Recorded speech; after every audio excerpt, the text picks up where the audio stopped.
Hi guys, my name is Grace and today I will prepare a delicious and fudgy brownies recipe. Come with me.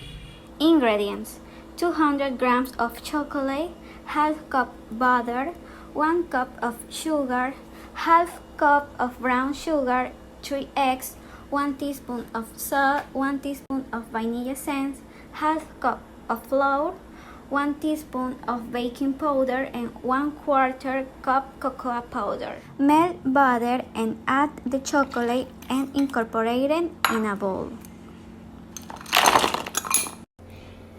Mix in a bowl the sugar with the brown sugar.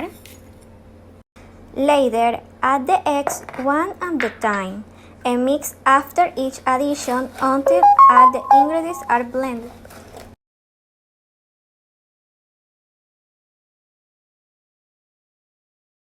Add the vanilla essence and salt to the mixture and beat. Add the chocolate butter mix to the mixture and beat.